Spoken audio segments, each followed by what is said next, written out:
It's time for men's soccer. Howard opens the season against Cape Fear. Coach Dragonov's Dragons enters 2014 eager to end a 2-year region title drought. 4 players returned from last year's squad. The 4 returners combined to score 18 goals and 9 assists a year ago. Cape Fear is coming off an 8-0 win against Northern Virginia. The Sea Devils are an organized side. They're playing with confidence and have proven they can capitalize on their scoring chances. Howard and Cape Fear square off next. Let's go to the Dragons' lair. First half throw-in for Howard. Christopher Lee finds John Jones. John Jones takes it into the corner. Terrific ball to Ezekiel Ebenezer. He runs onto it. Diving save from Dakota Moore. Howard is threatening early. Ebenezer wins the ball for Howard, gives it up to Ian Evans. Evans looks ahead, sends it to his target man, Amar Kanugbo. He switches the field with a quick header. Here's ELLIOT Quinteros. Goes back to Kanugbo. Ball rolls to Evans. A perfectly timed challenge by Miles Strickland puts an end to the chance. Sam Rivera passes along the far touchline to Jonathan Harks. Strickland sends it to Kip Carricker. He catches him in stride, and look out, Carricker's all alone. Tyler Kostopoulos flies into the box to back up his goalie. Carricker with one too many touches, giving Garrett Peters time to fall on the ball. Excellent composure by Peters. The converted forward out of Gilman stands tall and keeps the clean sheet for Howard. 14 minutes remaining in the half. Cape Fear is threatening. Rudy Silva Oliva sends it into the box. George Kartzamars goes down, and he's awarded a penalty. Nate Pace is the penalty taker for Cape Fear. He's up against Garrett Peters. He scores! Pace hits it low and hard. 1-0 Sea Devils. Second half 50-50 ball, and Cape Fear's attacking third. Kartzamars and Zach Korn fight for possession. Kartzamars beats him to the ball and swings it in. Nate Torbett is there, but it's over the bar. Casey Fleischl is looking for Ebenezer. He's marked by Felix Lisiero. The keeper comes out to challenge. Ebenezer wins it for Howard. Takes it to the corner. Goes to Fleischl. Can't get there, but it rolls right to Evans with room to turn. The Dragons are unable to capitalize. 30 minutes remaining in the match. A deep ball from Mohamed Jahate created a one-on-one opportunity for Cape Fear. Howard conceded a corner. Strickland takes it. Carricker with the header. Beautiful delivery from Strickland, and Carricker is there for the finish. Free kick for Howard. Sam Rivera takes it. Moore goes up and secures possession for the Sea Devils.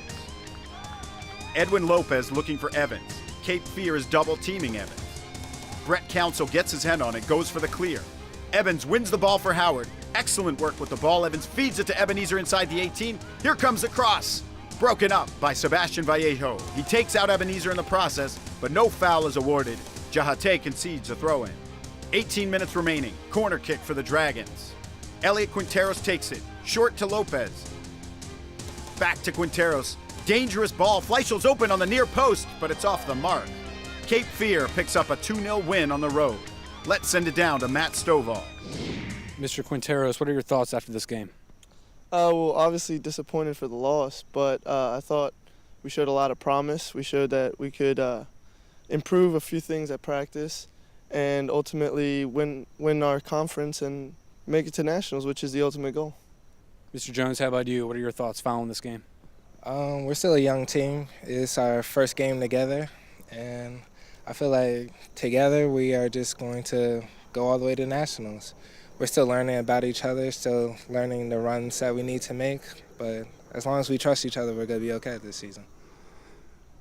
So, Mr. Jones, what about this team makes you think that you're ready for nationals and you're ready to win the region? We have a strong core. We have experienced players. Some players knew each other before they came to the game. So, I mean, just mental toughness, and I see a lot of it on our team. So, mentally, where do you think the team is right now? We're still in the beginning stages. We're still learning about the trust issues, but as long as we know each other got our back, but that just comes with experience and time. So more time together. We have a trip to New York next week, team bonding. We'll be okay. All right, Mr. Quinteros, there were a lot of chances in this game. What's it going to take to turn those chances into goals? I think just a lot of practice in front of the goal. Getting those crosses off in the training ground, being able to finish it in practice. If you go with that confidence from practice to the game, you should be able to put it in easily. It's not much different in practice in a game. the chances you get. So you just got to take advantage of them when they come to you. So with your second year under Coach Dragonoff, how has he helped you with your game? He's helped me a lot. When I started last year, I was really raw. I didn't really know my positioning. I didn't know the speed of play. And slowly throughout the year, I started gaining that, and he helped me a lot by pushing me. He was never he was never too sweet on me. He was always yelling at me and stuff, but that helped me because it made me mentally tough, and it made me believe in myself, believe in my abilities, and I can show that now. Gentlemen, good luck going forward. For Dragons Lair Update, I'm Matt Stovall. My next guest played soccer professionally in Bulgaria, Portugal, and Hong Kong. This is his 11th season at Howard. Head coach Stefan Dragonov joins me now. Welcome, Coach. Thank you. What were your thoughts after the Cape Fear match? The Cape Fear game, usually we studied our opponents. We have some information, the way that they play, some key players in the team. And, unfortunately, North Carolina, way far from us to get this kind of information. Division I program. Overall, I think we, at the first game, official game, the performance of the team was pretty decent.